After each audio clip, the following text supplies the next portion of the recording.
그날 새벽, 그는 아무 말도 남기지 않았다. 단지 창문을 닫았을 뿐이다. 비는 유리창을 짧게 두드렸고 벽시계의 초침은 새벽 3시 47분에서 멈춰 있었다. 식탁 위에는 오래된 손수건 하나와 물기를 잃은 장미 한 송이.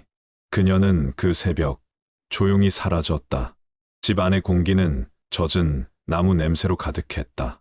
젖은 흙, 눅눅한 장판, 오래된 책에 밴 먼지의 기척. 아무도 일어나지 않던 시간, 빛보다 먼저 사라진 사람. 그녀의 이름은 정은주, 32. 초등학교 교사, 전근을 앞두고 잠깐의 방학을 보내던 중이었다. 그의 이름은 박선우, 마을 목재소를 운영했다. 말수가 적고 손이 성실한 사람. 그들의 집은 늘 조용했고 비가 오면 더 조용해졌다. 경찰이 들어온 건 오전 8시. 현관 문턱에 젖은 진흙이 일찍 다녀간 발걸음을 알려주었다. 거실 바닥에는 슬리퍼 자국이 하나, 오른발 쪽만 창문을 향해 반쯤 돌아서 있었다. 그 옆 물방울이 맺힌 장미, 그리고 반쯤 젖은 손수건. 누군가 급히 닦다가 멈춘 듯한 얼룩이 천의 실밥 끝에 말려 있었다. 새벽에 불빛이 한번 켜졌어요. 길어야 10분. 개가 짖질 않았습니다. 이상했죠. 아무 소리도 없었어요. 유난히 조용했지. 마을 사람들은 각자의 밤을 내놓았지만 어느 밤도 서로 닮지 않았다. 진실은 늘 증언과 증언 사이 미세한 틈새에 숨어 있다. 사람의 기억은 진실이 아니라 감정의 색깔로 남기 때문이다. 남편은 짧게 진술했다. 비가 와서 나무를 덮으러 잠깐 내려갔습니다. 돌아와 보니 아내가 없었습니다. 그 길은 비탈이 심해 비가 오면 진흙이 무너지는 곳. 그가 걸었다면 신발엔 흙이 남아야 했다. 그러나 그의 슬리퍼는 말라 있었고 흙 한 점 묻지 않았다. 비가 멈춘 뒤에 나가셨습니까? 라는 질문에 그는 대답하지 않았다. 대신 테이블의 얼룩을 엄지로 문지르다가 고개를 들지 못했다. 침대 머리맡 협탁 위의 손목시계는 0347에서 멈춰 있었다. 배터리는 멀쩡했다. 비디오 테이프의 타임코드도 같은 시각에서 끊겨 있었다. 단 몇 초 무언가가 켜졌고 바로 멈췄다. 그 몇 초 사이에 무엇이 지워졌는지 아무도 몰랐다. 은주의 방 서랍에서 편지 한 통이 나왔다. 은주야, 내일 이야기하자. 보낸 이는 없고 잉크는 한 줄 아래로 가늘게 번져 있었다. 비 때문인지 눈물 때문인지 종이는 이유를 말해주지 않았다. 남편은 그 편지를 본 적이 없다고 했다.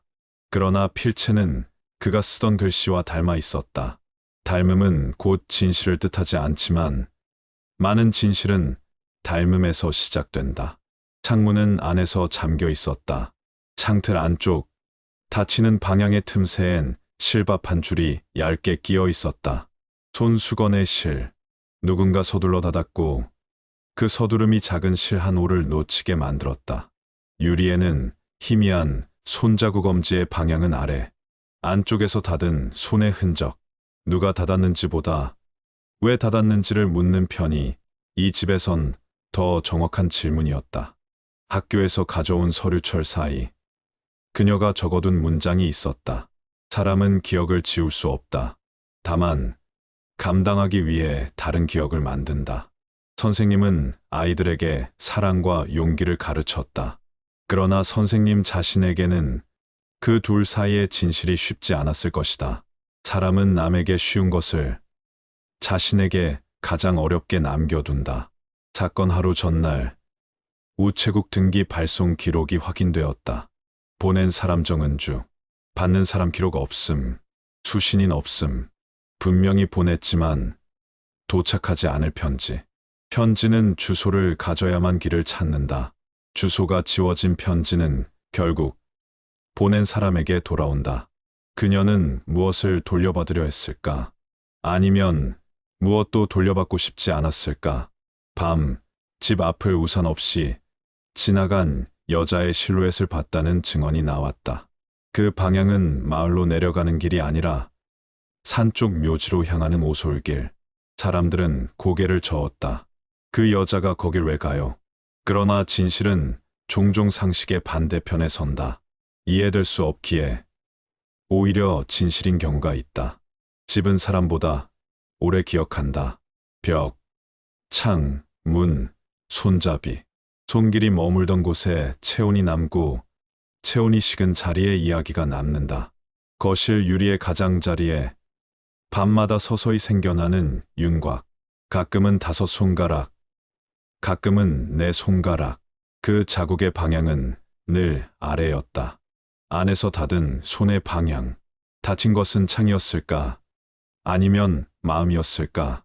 마당의 장미는 빠르게 색을 잃었다. 손수건의 얼룩은 오히려 진해졌다. 말라야 옅어질 것 같은 자국이 더 선명해지는 일. 마음도 그랬다. 시간이 흐르면 나아질 것 같던 감정이 도리어 뚜렷해지는 순간. 그 순간이 길어지면 사람은 스스로를 의심한다. 혹시 내가? 의심은 죄가 아니지만 죄책감의 시작이 되곤 한다. 남편은 말수가 줄었다. 질문을 들으면 한 박자 늦게 고개를 끄덕였고 대답할 때는 눈을 내리깔았다. 그날 창문을 닫은 사람은 누구입니까? 그는 대답 대신 창틀의 먼지를 손끝으로 훑었다. 미세한 가루가 검지에 묻었다. 그는 그 가루를 털지도 못한 채 주머니에 손을 넣었다. 사람은 말하지 못할 때 사소한 움직임으로 마음을 감춘다. 그 작은 동작들이 모여 결국 말이 된다. 비가 다시 왔다. 유리창을 때리는 물방울이 굵어졌다. 방 안은 비의 냄새로 빠르게 차올랐다. 누군가 창문을 향해 다가가 손바닥을 유리에 댔다. 잠깐의 체온, 곧 식어버릴 온기. 그 체온이 사라지는 속도로 밤은 깊어졌다. 세상에서 가장 오래 남는 것은 흔적이 아니라 공기다. 그날의 공기, 그날의 냄새, 그날의 정적.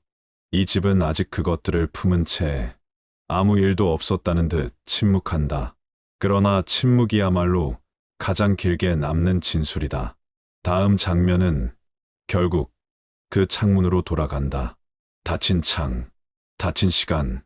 0347에서 멈춘 시계와 동일한 자리. 그 창문이 닫히던 그 순간 무엇이 안으로 들어오지 못했는가? 혹은 무엇이 바깥으로 나가지 못했는가? 그 질문이 우리를 다음 새벽으로 데려간다. 그리고 그 새벽에도 그 창문은 여전히 닫혀 있다. 비가 멎은 지 나흘째 되는 아침, 경찰은 다시 그 집을 찾았다. 습한 공기와 함께 묵은 먼지, 냄새가 폐 안으로 천천히 스며들었다. 거실의 공기는 고요했지만 어딘가 여전히 살아 있었다. 조용한 공간 속에서 유리창만이 바람에 미세하게 떨렸다. 안에서 잠근 흔적입니다. 수사관이 말했다. 창틀의 나사가 약간 휘어 있었고 닫히는 틈새에는 실밥 한 줄이 박혀 있었다. 손수건의 잔해, 그날 그녀의 것이었다. 누군가가 닫았고 닫은 뒤엔 아무도 열지 않았다. 남편 박선우는 현관 앞에서 담배를 물었다. 불은 붙이지 않았다. 그는 입술로만 담배를 깨물며 말했다.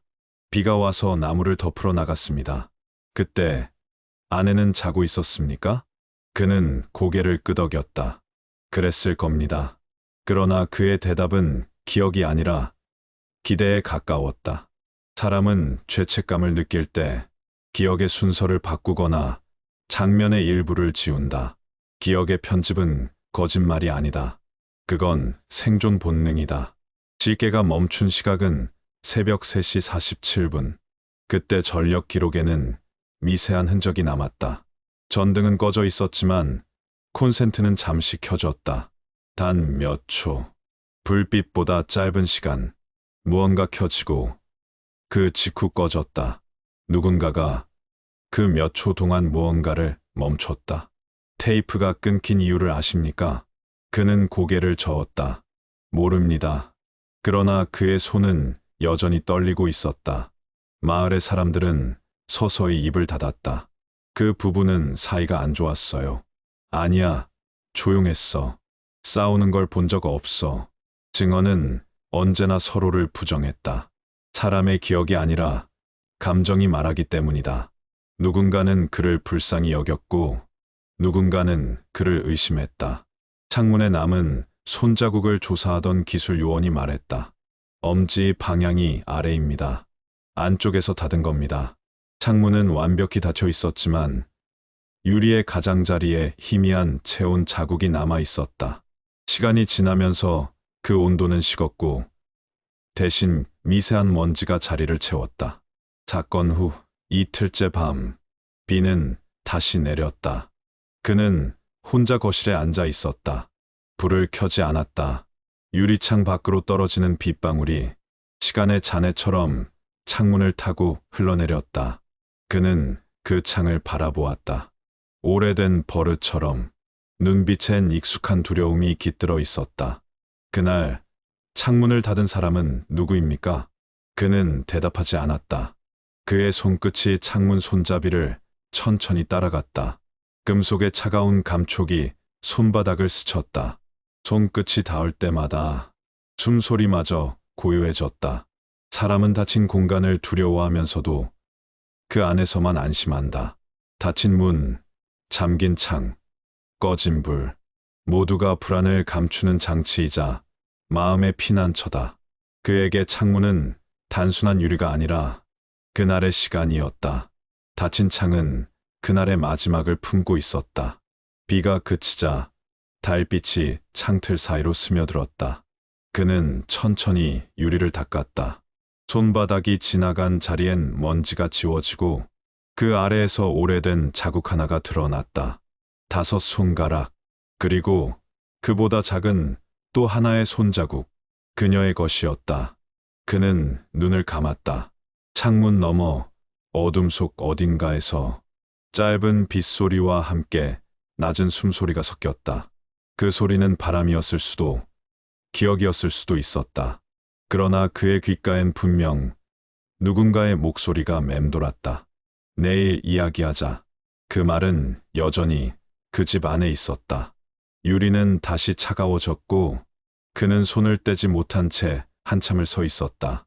닫힌 창문에 비친 자신의 얼굴 위로 어렴풋이 다른 그림자가 겹쳤다. 그는 눈을 떴다. 그러나 그 그림자는 이미 사라지고 없었다. 시간은 흘렀고 집은 여전히 닫혀 있었다. 사람들은 그 집을 닫힌 집이라 불렀다. 밤이면 누구도 그 앞을 지나지 않았다. 가끔 아이들이 장난삼아 던진 돌멩이가 유리를 때렸지만 그 소리조차 금세 비에 묻혔다. 닫힌 창문은 이제 단순한 유리가 아니었다. 그건 두려움의 형태였다. 진실을 향한 문이기도 했지만 동시에 그 문을 열지 않으려는 사람들의 마음이기도 했다. 그 창문을 마주한 채 그는 여전히 아무 말도 하지 않았다. 단지 손끝으로 유리의 차가움을 느끼며 그날의 냄새를 다시 떠올리고 있었다. 시간이 지나면서 사람들의 기억은 조금씩 달라지기 시작했다. 그날의 빗소리는 점점 잦아들었고 대신 이야기들이 그 자리를 채웠다. 누군가는 분명 불빛을 봤다고 했고 누군가는 아무 소리도 없었다고 했다. 기억은 늘 한쪽으로 기울었고 그 기울어진 기억들이 모여 하나의 진실처럼 굳어졌다. 그날 밤 그녀는 울고 있었어요. 마을의 식료품점 주인이 말했다. 하지만 이유는 몰라요. 그냥 평소보다 말이 없었어요. 다른 이는 그 반대의 이야기를 했다. 그날은 웃고 있었어요. 오랜만에 학교 동료랑 통화했다고 했어요. 같은 날, 같은 사람. 그러나 완전히 다른 표정의 기억. 진실은 어느 쪽에도 없었다. 진실은 언제나 기억의 틈 사이에 있었다. 사람은 자신의 감정을 지키기 위해 기억을 선택적으로 저장한다. 지우고 싶은 것은 흐릿하게, 붙잡고 싶은 것은 선명하게. 그 선택이 쌓이면 기억은 사실이 아니라 심리가 된다. 남편 박선우는 그날의 일을 수십 번 진술했다. 하지만 말마다 조금씩 달랐다. 저녁에 함께 밥을 먹었습니다. 아니요, 그날은 각자 먹었습니다. 대화를 나눴습니다. 대화는 하지 않았습니다. 그의 진술은 일정한 흐름이 없었다. 단지 그가 견딜 수 있을 만큼의 사실만 남겼을 뿐이었다. 그는 말했다. 그녀는 조용했어요. 하지만 늘 조용했으니까요. 그 말은 사실이었을지도 모른다. 그러나 그 조용함 속에 어떤 감정이 숨어 있었는지는 그조차 알지 못했다. 그녀의 동료, 교사는 이렇게 말했다. 며칠 전부터 정 선생님이 자주 창밖을 보셨어요. 수업 중에도요. 아이들이 장난을 쳐도 그냥 웃기만 했어요. 어딘가 멀리 있는 사람 같았어요. 그녀의 마음속에는 무언가가 이미 떠나고 있었다. 그 떠남이 미련이었는지 체념이었는지는 알 수 없었다. 사람은 사라지기 전에 마음부터 멀어진다. 몸보다 마음이 먼저 이별을 준비한다. 그녀는 이미 그 새벽에 창문을 닫기 전에 마음을 먼저 닫고 있었는지도 몰랐다. 그날의 밤, 마을 아래에서 한 남자가 이상한 소리를 들었다. 여자 목소리였어요. 누군가 이름을 부르듯 했어요. 선우라고. 그는 잠시 멈췄다가 말을 이었다. 그런데 대답이 없었어요. 그 다음엔 아무 소리도 나지 않았어요. 그 목소리가 정말 그녀의 것이었는지는 알 수 없었다. 하지만 그 이름을 부르던 이유는 짐작할 수 있었다. 그녀는 아마 닫힌 창문을 사이에 두고 누군가를 부르고 있었을 것이다. 그 누군가가 듣지 못하는 것을 알면서도. 며칠 후 수사팀은 그녀의 서랍 깊숙한 곳에서 조그만 카세트 테이프 하나를 찾아냈다. 라벨엔 아무 글자도 없었지만 테이프 안에는 잡음과 함께 희미한 숨소리가 남아 있었다. 숨이 2번, 그리고 짧은 침묵. 그 후 낮은 목소리가 들렸다. 괜찮아요, 이제. 괜찮아요. 그건 그녀의 목소리였다. 그리고 잠시 뒤 남자의 낮은 숨소리가 겹쳤다. 테이프는 거기서 멈췄다. 멈춘 테이프처럼 그날의 시간도 거기서 끊겼다. 정신분석가는 말했다. 기억은 고백보다 무섭습니다. 고백은 끝나지만 기억은 반복되니까요. 남편은 여전히 매일 새벽 3시가 되면 잠에서 깼다. 잠결에 창문을 향해 몸을 돌리곤 했다. 손끝은 언제나 공기 속 어딘가를 더듬었고 어느 날은 문득 손바닥에 차가운 감촉이 닿았다. 유리였다. 그는 그 자리에서 숨을 고르며 오래 서 있었다. 아무것도 보이지 않았지만 그의 눈동자 속엔 여전히 그날의 그림자가 있었다. 시간은 많은 것을 바꾸지만 기억을 완전히 지우진 않는다. 오히려 더 깊이 스며들게 만든다. 그의 하루는 이제 과거의 잔상 위에서만 흘렀다. 그는 사람들의 시선을 피해 다녔다. 대화 중에도 자주 멈췄고 멈출 때마다 무언가를 듣는 듯 고개를 기울였다. 누군가 묻자 그는 조용히 말했다. 그녀가 아직 창문을 닫고 있는 것 같아요. 그 말은 미친 사람의 말 같았지만 그의 눈빛은 제정신이었다. 그는 믿고 있었다. 닫힌 창문 뒤에서 그녀의 손이 여전히 안쪽에서 무언가를 막고 있다고. 그날 이후로 마을 사람들은 그 집을 멀리했다. 밤마다 창문에서 새어나오는 희미한 빛을 보았다는 사람, 누군가 웃는 소리를 들었다는 사람, 모두가 다르게 기억했다. 하지만 공통된 점이 하나 있었다. 그들은 모두 말했다. 이상하게도 그 집 앞에 서면 마음이 무겁다. 기억은 건물에도 남는다. 그 무게가 오래되면 공기는 사람처럼 숨을 쉰다. 그 집의 공기 속엔 여전히 누군가의 미완의 숨소리가 남아 있었다. 닫힌 창문은 이제 기억의 상징이 되었다. 누군가는 그 창을 두려워했고 누군가는 그 창을 잊지 못했다. 그리고 누군가는 매일 밤 그 창문 앞에서 멈춰섰다. 기억은 사라지지 않는다. 단지 모양을 바꿀 뿐이다. 그녀의 기억이 이 집에 머무는 한 이 이야기는 끝나지 않는다. 기억이 서로 어긋나며 무거워질수록 증거는 가끔 가장 조용한 자리에서 모습을 드러낸다. 그날 이후 한 달, 장마가 끝나갈 무렵, 수사팀은 집 뒤편 배수로에서 반쯤 젖은 봉투 하나를 건져 올렸다. 병원 로고, 번진 도장, 흐릿한 활자. 접힌 자국을 따라 종이를 펼치자 검은 잉크가 반쯤 씻겨나간 문장 사이로 날짜와 이름, 그리고 양으로 시작하는 글자가 겨우 남아 있었다. 남편은 봉투를 물끄러미 보았다. 그의 눈이 문장보다 봉투의 가장자리, 찢어진 섬유와 젖은 풀 자국에 오래 머물렀다. 처음 봅니다. 짧은 대답. 그러나 어떤 짧은 대답은 한 문장 이상의 의미를 품는다. 사람은 모른다고 말하면서 모른다고 믿기 위해 온몸을 굳힌다. 서류의 상단에는 진료과를 뜻하는 약어가 있었고 하단에는 통화 기록을 붙인 듯한 스테이플 흔적이 남았다. 누군가 떼어낸 것이다. 무엇을 떼어냈는지는 알 수 없지만 떼어낸 사람이 무엇을 두려워했는지는 추측할 수 있다. 서류는 종종 고백보다 정확하고 때로는 침묵보다 더 큰 소음을 낸다. 그날 오후 마을 아래 우체국의 보관함에서 반송되지 않은 등기 영수증이 발견되었다. 보낸 사람 정은주. 수신인 공란. 직원은 말했다. 주소가 비어 있으면 자동 반송 처리되는데 이건 시스템에 한 번도 찍히지 않았네요. 사라진 주소, 멈춘 기록, 그리고 어디에도 닿지 못한 마음. 주소가 없는 편지는 길을 잃고 길을 잃은 마음은 가장 가까운 어둠으로 숨어든다. 해가 기운 저녁, 수사팀은 다시 산책로를 올랐다. 붉은 머리끈이 나왔던 곳을 지나 묘지로 향하는 오솔길, 바람이 풀잎을 스치는 소리가 났고 길게 이어졌다. 잡목 사이 작은 돌무더기 옆에서 금속성의 미세한 반짝임이 눈에 걸렸다. 작은 열쇠, 오래된 모양, 머리 부분엔 조그만 각인 J. 이 정은주의 이니셜이었다. 열쇠에 맞는 자물쇠는 어디 있을까? 수사팀은 집 안의 서랍과 사물함을 일일이 돌렸다. 그 어느 것도 맞지 않았다.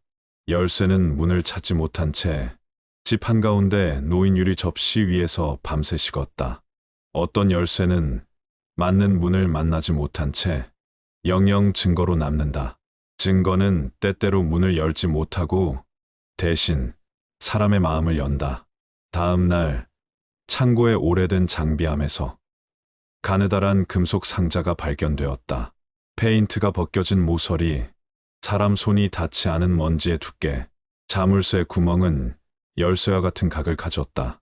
작은 딸깍 소리가 나며 뚜껑이 열렸고 안에는 비디오 테이프 케이스와 봉투 하나가 들어 있었다. 봉투 안에는 사진 2장. 하나는 부부가 웃고 있는 거실, 다른 하나는 같은 자리, 같은 구도. 하지만 창문 너머로 비치던 실루엣이 사라진 후의 빈 프레임이었다. 두 사진의 시간 차이는 3분. 시계가 멈춘 바로 그 시각. 3분 사이에 사라진 것은 사람일까? 혹은 빛일까? 비디오 테이프 케이스에는 낡은 라벨, 다음에라는 단어만 남아 있었다. 다음에라는 말은 약속이지만 때로는 미루고 싶은 마음의 다른 이름이 된다. 사람은 다음을 말하며 현재를 견딘다. 그러나 어떤 다음은 영원히 오지 않는다. 테이프를 재생하자 화면은 처음부터 크게 떨렸다. 노이즈 사이로 거실 풍경이 보이고 유리창에 빗방울이 번졌다. 카메라는 고정되어 있었지만 유리 너머 그림자 하나가 잠깐 스쳤다가 사라졌다. 정확히 34,658점. 그로부터 14초 뒤 아무런 소리 없이 화면이 멈췄다. 멈춘 시간 위에 낮은 숨소리가 2번 겹쳤다. 그리고 아주 조용한 목소리. 괜찮아. 그 다음은 없었다.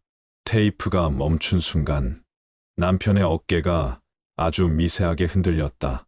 그는 화면을 등지고 서서 주머니 속 손가락을 천천히 접었다 폈다. 사람은 무너지는 대신 작은 움직임으로 자신을 붙든다. 붙드는 동안만 무너지지 않는다. 사진 뒷면에 낡은 종이를 조심스레 떼어내자 얇은 쪽지가 붙어 있었다. 우리는 내일 이야기할 수 있을까? 글씨는 그녀의 것이었지만 문장의 호흡은 누군가와 나눠 쓴 흔적이었다. 사람은 혼자에게 쓰는 말과 누군가를 향해 쓰는 말을 다르게 남긴다. 쪽지의 여백은 넓었고 그 여백이 오히려 말을 더 길게 만들었다. 수사팀은 병원에 확인 요청을 보냈다. 반쯤 지워진 단어의 원문, 그리고 그 결과가 의미하는 바. 답시는 하루 뒤 도착했다. 종이는 또렷했지만 그 안에 담긴 삶의 무게는 또렷하지 않았다. 서류는 이렇게 쓰여 있었다. 결과, 양성, 상담, 일정 미배정, 통화 시도 1회 부재. 양성이라는 단어 하나가 수많은 가능성과 두려움을 한 번에 불러냈다. 그 말이 아이였는지 병이었는지 서류는 설명하지 않았다. 설명되지 않은 사실은 사람들 사이에서 더 많은 이야기를 만든다. 그날 밤 남편은 오랜만에 불을 켰다. 거실의 조명이 유리창을 얕게 비췄고 유리 위 손자국의 윤곽이 선명해졌다. 그는 손바닥을 천천히 올려 자국 위에 포개었다. 손의 크기가 맞았다. 그는 그 자리에서 한참을 움직이지 않았다. 그의 입술이 아주 느리게 열렸다가 다시 닫혔다. 말은 나오지 않았고 대신 눈빛이 오래 머물렀다. 유리는 말보다 오래 듣는다. 말하지 못한 문장들이 투명한 표면에 와서 눌어붙는다. 증거가 늘어날수록 진실은 더 가까워지는 듯 보였다. 그러나 가까워진 진실은 항상 한 겹 더 얇아진다. 만지려 하면 베이고 붙잡으려 하면 부서진다. 병원 서류, 우체국 영수증, 금속 상자, 테이프의 14초, 사진의 3분, 그리고 창문에 남은 손자국. 모든 것은 같은 질문을 향했다. 왜 닫았는가? 그리고 누가 닫게 했는가? 남편은 서랍 가장 아래에서 접힌 작은 노트를 꺼냈다. 앞장에는 아무것도 쓰여 있지 않았고 두 번째 장에 단 한 줄. 사람은 기억을 지울 수 없다. 그 아래 아주 옅은 펜 자국. 하지만 숨길 수는 있다. 그 필체는 그녀의 것과 약간 달랐다. 닮았지만 다르고 달랐지만 닮았다. 그는 노트를 덮었다. 덮는 소리는 질서정연했고 그 질서가 그를 겨우 버티게 했다. 비가 그친 새벽, 창문을 스치는 바람이 달라졌다. 유리의 안쪽이 아닌 바깥쪽에서 손자국 하나가 희미하게 겹쳐졌다. 안쪽의 손은 아래로 향했고 바깥쪽의 손은 위로 향했다. 두 개의 방향, 두 개의 시간. 마주 본 채 닿지 않는 손바닥, 그 사이에 유리 한 장, 그리고 말해지지 않은 말 한 줄. 내일 이야기하자. 유리는 열리지 않았다. 하지만 공기는 바뀌었다. 무언가가 끝나려면 무언가가 먼저 시작되어야 한다. 증거는 마침표가 아니라 다음 문장을 여는 쉼표였다. 그 쉼표 뒤에서 누군가 숨을 골랐다. 이제 남은 것은 세월이 그 집에 남긴 마지막 장을 넘기는 일. 사라진 사람이 누구였는지보다 사라지게 만든 마음이 무엇이었는지 묻는 일. 닫힌 창문 너머에서 여전히 이어지는 체온과 냄새와 정적. 그것들이 우리를 다음으로 데려간다. 다음 새벽, 누군가는 드디어 창문을 천천히 열 것이다. 혹은 끝내 열지 못할 것이다. 둘 중 어느 쪽이든 이야기는 한 번 더 흐를 준비를 마쳤다. 세월이 흘렀다. 산의 나무들은 계절을 6번이나 갈아입었고 비는 여전히 그 집의 지붕을 두드렸다. 마을은 변했지만 그 집만은 변하지 않았다. 창문은 여전히 닫혀 있었고 그 안의 공기는 시간보다 느리게 흘렀다. 사람들은 이젠 그 집 이야기를 입 밖에 내지 않았다. 아이들은 닫힌 집이라 불렀고 어른들은 그 앞을 지나칠 때마다 숨을 고르듯 걸음을 늦췄다. 비 오는 날이면 유리창 너머 어렴풋이 불빛이 보인다는 소문도 돌았다. 하지만 확인하러 들어간 이는 아무도 없었다. 그 집의 불빛은 언제나 보이는 듯 보이지 않는 거리에서만 존재했다. 시간은 모든 상처를 덮는다고들 말한다. 하지만 어떤 상처는 덮이지 않는다. 오히려 세월의 두께만큼 더 깊어져 간다. 창문에 맺히던 물방울은 어느새 이끼로 바뀌었고 유리 속 그림자는 잿빛으로 굳었다. 그럼에도 바람이 스칠 때마다 아직 그날의 냄새가 희미하게 흘러나왔다. 마을 노인 하나가 말했다. 그 집은 숨을 쉬어요. 밤엔 들으면 아주 작은 소리로 창문이 흔들려요. 그는 웃지 않았다. 농담이 아니었으니까. 10년이 지난 어느 가을 오후 한 대학의 심리학 연구팀이 마을을 찾았다. 기억과 공간의 상관관계를 조사하는 과제였다. 그들은 닫힌 집을 방문했다. 무너진 담장과 잡초 사이로 낡은 현관문이 반쯤 열려 있었다. 안으로 들어가자 공기가 달랐다.